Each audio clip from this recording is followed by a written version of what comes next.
Stolen Focus, the most important and persuasive book of our lifetime. Johann Hari does a fantastic job of telling us how social media has contributed to our collective shrinking attention span. Why does it matter that our digital presence is being tracked and sold?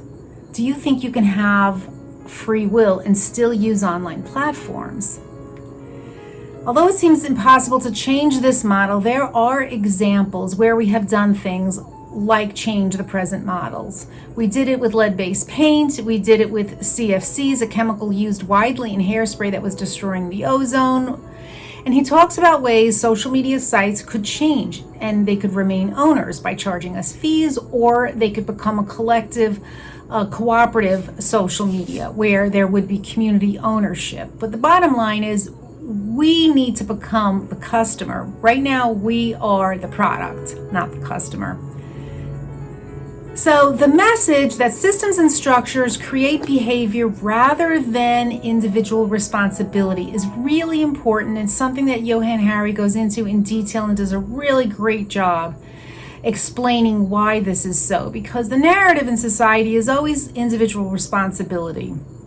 We never look at the petri dish, the society that we are bred in, raised in, what we are exposed to. It's ridiculous. It's like saying if someone gets cancer, it's their own fault. They should have taken individual responsibility and they shouldn't have gotten cancer. It's essentially the same thing.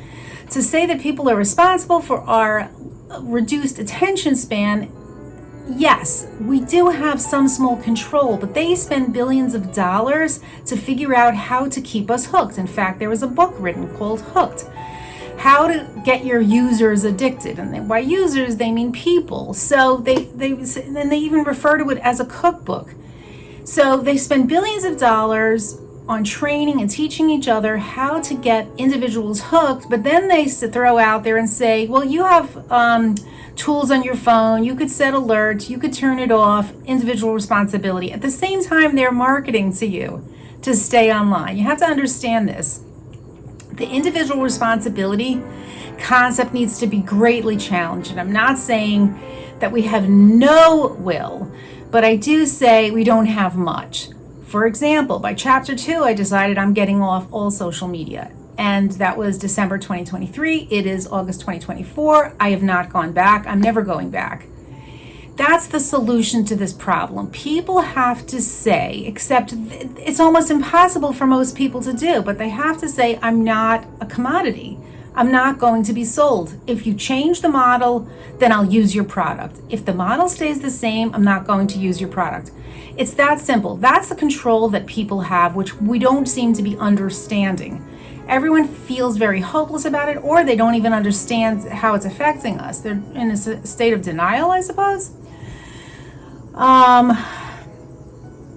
I love Hari's comparison. He says that this is the 21st century version of Marie Antoinette saying, let them eat cake. You can get off social media. It's totally up to you.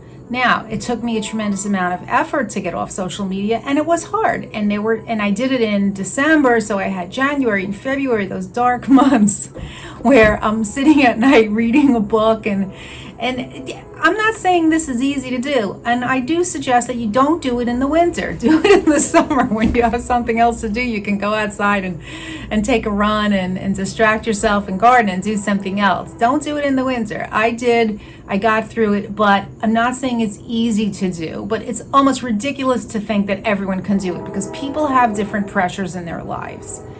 So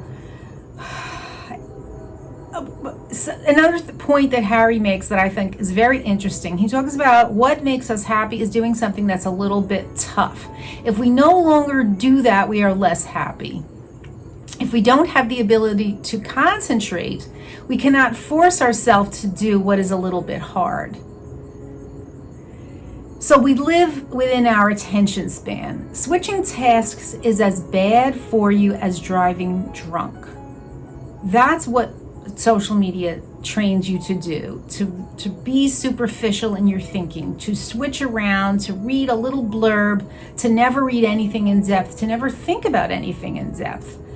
So it might even be something called social media dementia, where people are actually dumbing down so much. They're losing their memory, they're not able to focus, which is a direct response of using social media. B.F. Skinner, the famous psychologist, believed we are the sum of all the reinforcements we have experienced in life. He believed anyone could be shaped. Harry says social media used Skinner's core techniques and applied them to 1 billion people.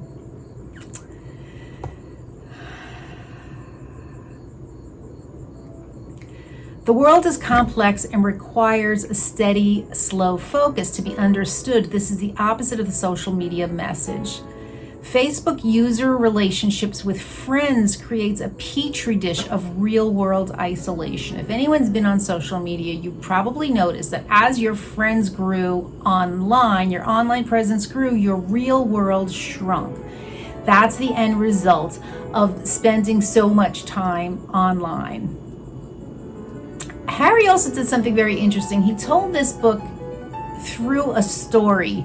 He told a story about people he was involved with, and then he told a story about himself losing his own attention, and then he told the story about how he got offline for 3 months completely. He went to Provincetown, Massachusetts, Cape Cod, which is a beautiful little town. So he set this stage and this scene and this just magical place and made it seem so easy to be engaged in this story. And he also provided a sense of hope. Not that most of us could take off for 3 months, and very few of us could actually do that.